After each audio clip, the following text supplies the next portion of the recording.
درباره آسایش خورنه از وی کمیت گل میوان خو دکتر برز دکتر طلعت محمد طاهر ما مستای زانکوی و بسپور آسایش خورنه کو دنوا استودیو دا لگل منه از گلبی دانستاندنی بکم دکتر بخیر به ممنون سپاس دکتر هەوڵماندا هەندێک بەوردی باس لە هەموو ئەو گۆڕانکاریانە بکەین ئەوەی کە لە 4 ساڵی ڕابردووی کابینەی نوێمی حکوومەت یاریمی کوردستاندا کراون تاوان ئەوانە بوون کە سەرەکی بوون نەمانتوانی باسی هەموو ئەو شتانە بکەین کە لە بواری ئاسایشی خواردندا کرابێتن چی سامانی ماسی بێتن یان سەوزەومی و هەموو وردەکارەکانتر بێت با لەوە دەست پێ بکەم پێتان وایە ئەم هەوڵەیان ئەم داتانەی کە ئێستا سەرنجی تۆ و بینەرانمان بووی ڕاکێشە هەنگاوێکی تەندروستن بۆ پاراستنی ئاسایشی خۆراکیان ئەمە پێویستە بەڵام پێویستە بۆ 4 ساڵی دابێت بۆ 5 ساڵی دابێت حکوومەت یاریمی کوردستان زانستیانە تر کار بکات یان ئەمە ئێستاش هەنگاوێکی دروست بووە هەنگاوی دروستن بەڵام تو دەبێتن لەگە گەشەی دانیشتوان تو بەرهەمی خۆت زیادکەی کە دەڵێن هەرێمی کوردستان ئێستا 6 ملیۆن و 557 و 527 مرۆڤی تێدا هەیە ساڵانە تقریبا 180,000 بەرەوسەرەوە زیاد دەبێت دانیشتوانەکەیدا مە بەردەوام دەبی پلانی بەردەوامان هەبێتن پلانی کوردخاین و درێژخاینمان هەبێتن بۆ ئەوەی کە ئاسایشی خۆراکی تاکەکان ئیدی بەردەوام ئیدی ئەمە دابین بکەین بەدەر لەوەشدا کاتی مە دەڵێن ئاسایش خۆراکمان دابین کردیە لە بەرهەمێک لە بەرهەمەکانی کە تو باست کرد چ بەرهەمی ئینتاجی بەتایبەتی سامانی ئاژەڵ بیتن چ بەرهەمی ڕۆچی بیتن بە هەموو بەرهەمەکانیدا ئەمە هۆکارێکی سەرەکی ئەو کاتی بەراورد دەکەین لەگە هەر بەرکەوتەی تاکێک چەندی بەردەکەویتین ساڵانەرە بۆ ئەوەی کە ئەو کاتیش لەگە دانیشتوانەکەیت ئایا زیادە بەرهەمەکەماندا یان کورتی هێناوە لا ئاسایش بەتایبەتی بەرومەکانی استراتیژی ئێستا لە گەنمدا تقریبا هەرێمی کوردستاندا نانی خۆ بژێوی خۆی دابینکردی ئەو ساڵ تەوەقعمان نەدەکرد ئێدی بەرهەمی بەتایبەتی گەنمدا بگەشتە ئەو خۆناغی کە تقریبا احتیمالە ئەو بەرومانەی کە ئێستا لە سایلۆیەکانی هەرێمی کوردستان ژێژیراوە و هەناردەی سایلۆیەکانی تریش کرایەتە پارێزگای مووسڵ و کەرکووکدا احتیمالە سەروی نانی مەلیۆنێک بیتن ئەمە شۆکارێکی سەرچیە هەرێمی کوردستان کە کاتی دەڵێن 6 ملیۆن و 557 مرۆڤە کە ئیدی بەراورد بکەین لە 132 کیلۆغرامدا تقریبا هەرێمی کوردستان پێویستی بە 852,000 تۆن گەنمە ئێمە لەوەی خۆمان ئیدی بژێوی ژیانی خۆمان دامی کرد بەس ئەدی بەروبەکانی تردا هەندێک بەروبمان هەیە بەتایبەتی سەوزەوات و مێوەجات پەتاتا ئیدی تەماتە کوولەکە بەڵام هەندێک بەرهەم لە بەرهەمی تر گرنگتر نییە یعنی خۆ دەبێت فۆکەسەکە سەرەتا لەسەر چ جۆرە بەرهەمێک بەرهەمی استراتیجیمان هەیە لەوانە گەنم یعنی استراتیجیە ئێستا گەنم هەموو ئاماژەکان بەرە و برنجیشمان هەیە توانزە بەخۆ دەزانانی هەر خێزانێکدا ناتوانین بەبێ برنجدانی چەش لێنێتن لەگەڵ ئەوەشدا زەیتی زەیتونمان هەیە و شەکلمان شەیە ئەوە کاڵای استراتیجین لەسەر ئاستی جیهاندا دەبێت زیاتر ئەمە گرنگی پێ بدەین لە بەرهەمی برنج ناتوانین ئێمە خۆبژێوی ژیانی خۆمەندان بکەین لەبەرچی لەبەر ئەوەیدا ئیدی ئەمە ئەو محەدداتمان هەیە بربەستمان هەیە بربەستەکە چین بربەستی ئاویمان هەیە چکە ئاومان نییە ئاوی ژێرزەویمان زۆر کەم بۆتەوە ئاوی سەرزەویمان کەم بۆتەوە بەهۆی گۆڕانی ئاوهەوا دەبێت ئمە هاوردە بکەین ئاساییەش داین لەسەر ئاستی هەر دەوڵەتێکدا هەندە جارن لەسەر ئاسی دەوڵەتە پێشکەوتوەکاندا هاوردەی بەرومەکان دەکەن لە دەرەوە کە کاتی ئێدی کێشیان هەیە لە دابینکردنی خۆبژێوی لەسەر ئاستی یەکەی سیاسی وڵاتێدا ئەگەر وادا بنێن بوونە بەپێ ئەو هەوڵانەی کە ئێستا بینیمان یعنی ئەوەی کە کابینەی نوێمی حکوومەت هەرێمی کوردستان هەوڵی بوو دەدا بۆ پاراستنی ئاسایشی خۆراک ئەگەر لە ناو تۆنێلێکدا بین کە مەترسی ئاسایشی خۆراک هەیە کە لە 2024 و 25 کە باز دەکرێت هەز دەکەین کە تۆنێلەکە ڕێیەکی ڕۆنمان لێ دیارە بڕێن لەو دیوە کە بەو ڕێگایە ئەگەر بڕۆین یان هێشتا ئەمە کافی نەبووەوەی کە ئێستا ما بڕگەیەکمان هەیە کە کاتی محازڕە دەرێنەوە لە زانکۆیەکاندا پێدن ئەتەنیمیە المستەدامە معنی پەرەپێدانی بەردەوام ئێمە نابی بوەستین نانی لە خۆتوەیەک لە هێلێکداوە نیە دەبێتین هەنگاو بین هەنگاوەکان چین ئەوەی دەبێت پلانی بۆ دابنێن لەگەڵ ئەوەشدا مەترسی هەیە مەترسی هەیە گۆڕانی ئاوهەوا و کەمی ئاوی ژێرزەوی و سەرزەوی ئەمە زۆر تەسیراتی خۆی هەیە لەسەر بەرومی کشتتوکاڵی ئێستا باسی گۆشتت کرد یان باسی یەرکەت کرد یان پەلەوەرت کرد دەزانی ئەدی بەسمەی ئاوی کە 1 کیلۆ گۆشتی سوور چەندی دەوێت 16,000 لتر ئاوی دێتن 1 کیلۆ برنج تقریبا 3,000 لتر ئاوی دێتن 1 کیلۆ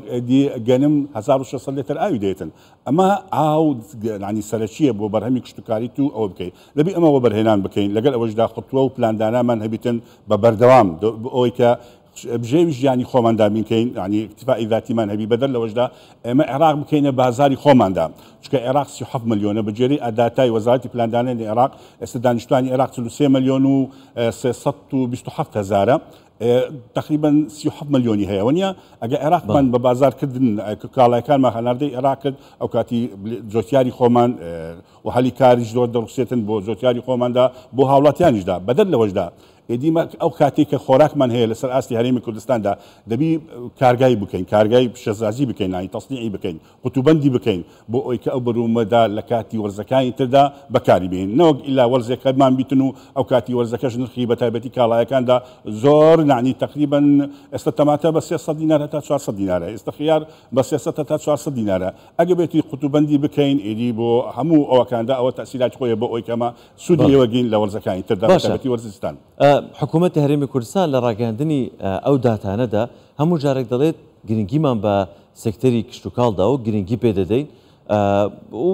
ئەوە گۆڕانکاریەکانش باشە ئەیوە وەکو بڵێن کەسانی ئەکادمی ئەگەر هەڵسەنگاندنێک بوو کاری حکوومەت بکەن لە ڕووی لە بواری کشتتوکاڵی دەڵێم و ئاسایشی خۆراک طبعا ئەگەر بەراوردی بکەین بە چەند ساڵی پێشتر کە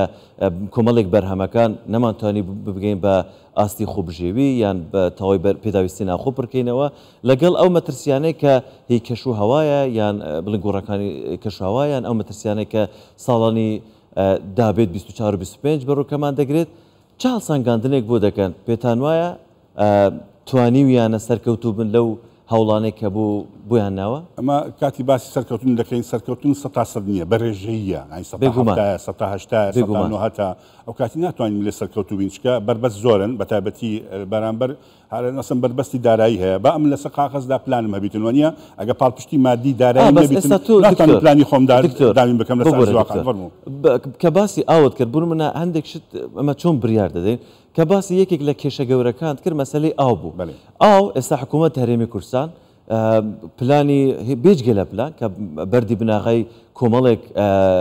بڵێن بەنداوی داناوە کۆمەڵێک پۆندی داناوە ڕێگەی بە جوتیاراندا یان بگوند نشینەکانداوە کە بەخۆیان پۆند دابنێن بە هەمانگی لەگەڵ حکوومەت هەرێمی کوردستان بۆ کێشەی چەند ڕۆژ پێش ئێستا دکتۆر کاروان هەورامی میوانم بۆ بەڕێوەبەری گشتی سەرچاوەکانی ئەو کە باسییان لە چەند پلانێک کرد کە هەوڵ بدەن سوود لە ئاوی سەرزەوی ببینن لە لافاوەکان بۆ زیندووکردنەوەی ئاوی ژێرزەوی ئەوانە هەمووی ئەوە ناگەێنن کە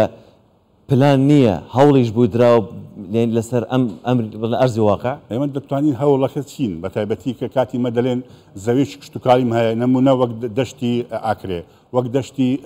دیبەگا وەک دەشتەکانی شارە زووردا وەک دەشتی سندیدا دەبی پرۆژەی ئاودێری بۆ ڕاکێشین کە کاتی خۆی نانی کاتی زەمەنی سەدام حوسێنی کاتی ڕژێمی پێشوودا ئەو پرۆژەی ئاودێری زۆر کرد پرۆژەی ئاودێری تەسیراتی خۆی هەیە بۆ ئەوی پانتایی ئاو زیادکەی لەسەر ئاستیەکەی سیاسی ئەو وڵاتێدا کاتی پانتایی ئاوی زیاد دەکەی ئەو کاتی بەرومەکانی کشتتوکالەکاندا 106 زیاد دەکات تو پشت بە باران بەستی 100 تقریبا بەرومەکە برشتەکەت تقریبا احتیمالە لە یەک دۆنمدا 400 کیلۆغرام بداتێ بەڵام ئەگە تو ئاودێری بکەیت تقریبا گەنم لە یەک دۆنمدا تقریبا تەنەکو 500 تا تەنەکو 250 300 کیلۆ بداتێ ئەوش تەسیراتی خۆی هەیە بۆ ئەوی کە بەرومەکان زیاد دەبێتن بەدەر لەوەشدا ئیدی تو بەردەوام دەتوانی زەوی کشتتوکاڵ بە تایبەتی زەوی لە هەرێمی کوردستان زۆر بەپیتە دەتوانی دوو بەروبوومی کشتتوکاڵی بچینی بەروبوومی بە تایبەتی زستانی و هاوینیشدانانی ئەوە قازانجێکی زۆرە بۆ جۆتیارەی خۆماندا باشە یەکێک لە کێشەکانی جوتیاران کە پێشتر بوونمونە هەوڵیان نەدەدا بەرهەمیان زیاتر بێتن ئەوە بوو کە دەیانگوت ئێمە نازانین چی لە بەرهەمەکانی خۆمان بکەین یعنی یەک کۆمەڵە بەرهەمم هەیە نازانم کو یان چۆن ساغ بکەم بینیمان لە کابینەی نوێمی حکوومەتی هەرێمی کوردستاندا بەشێک لە بەرهەمەکان بۆ نمونە چ هەنار بوو ئێستا هەوڵ دەدرێتن بۆ هەنجوین بۆ ترێ بۆ سێو کە ئەم بەرهەمانە و چەندی بەرهەمی تر بە پیشەسازی بگرن یعنی لە وڵاتانی بێژگە لە ناوەڕاست و خاروی عێراق لە وڵاتانی دەرەوە ساغ بکرێتەوە ئەمە تا چەند بڵێن پاڵنەر دەبێتن بۆ جوتیاران کە بەرهەمیان زیاتر بێت و گرنگیەکی زیاتر بە بەرهەمی خۆیان بدەن و بە زەویەکانیان بدەن. طبعا مەدەڵێن تەسویقی زراعی زۆر گرنگی خۆی هەیە کە کاتی تو بەرموت هەیە تەسویقی کریاری هەبیتن وانە ئەم کریارشدا ئیدی کارگایەک هەبیتن قوتوبەندی بکاتن قوتوبەندیش بە خۆ دەزانین دەبێت کاوەڵێکی زۆر بەرز بیتن چکە ململانی ورکابری دەکەن لەسەر ئاستی دەوڵەتەکانی هاوسەی خۆمان چ دەوڵەتەکانی دەرەوە دەبێتن بە کاوڵێتێکی زۆر بەرز بیتن و بازاریش دەخۆت بدینێ و بازارەکەیشدا ئیدی هەناردە بکەی بۆ دەرەوەی وڵاتدا حتى دولة خليجدا أو رجايك بدلن رجاي تنمية قش بيدان يا برا بيدان دا كعراق درسي دكا بجمع 7 مليار دولار دا أو الزور سعودي دبي له هرمي كردستان لأين دا أجابته أو رجايات ساق بيتن لبر أوي دا توانين أما برو مكاني خومن دا ساكنه بود دولة كاني خليج بين حتى دولة كاني تريجا كدعوة كانية لسلام با کوتا پرسیار بێتن ئەو براندینگەی کە بۆ بە پیشەسازیکردنی بەرهەمی ناوخۆ کرابوو نازان بینیتان لە وڵاتانی دەرەوە تا چەند لێ ڕازی بوونەوەکو شارەزایەک یعنی ئەو شێوازی قوتوکردنەکە و دیزاینەکەی ئەوە پێت وایە سەرنجی کریارە نادەکەش لە وڵاتانی ئەوە ئێستا ڕیگلام زۆر گرنگی خۆی هەیە بە تایبەتی کاوڵێتی ئەدی کە کاتی تو تەسنی ئەوە دەکەی ڕیگلامیشی بۆ بکەیتە گرنگی خۆی هەیە بە تایبەتی هەر بەرومەکە تەبیتن لەسەر ئاستیەکەی سیاسی ئەو وڵاتێدا و لەگەر ئەوەشدا کاوڵێتەکەی باش بیتن کاوڵێتیش باش بە خۆ دەزانی هەیە هەرزامان هەیە هەوێ گرامانشەیە بەڵام ئەگە سیارەکەشی مامناوەند بی ئەوە تەسیراتی خۆی هەیە بۆ ئەوەی کە بەرومەکە ساغ بتەوە لەسەر ئاستیەکەی سیاسی ئەو وڵاتەیان لەسەر ئاستی هەرێنێکدا زۆر بەرز دکتۆر تەڵعات محەممەدتار مامۆستای زانکۆ پسپوری ئاسایشی خوراک سپاس کە لەگەڵ ماوەست.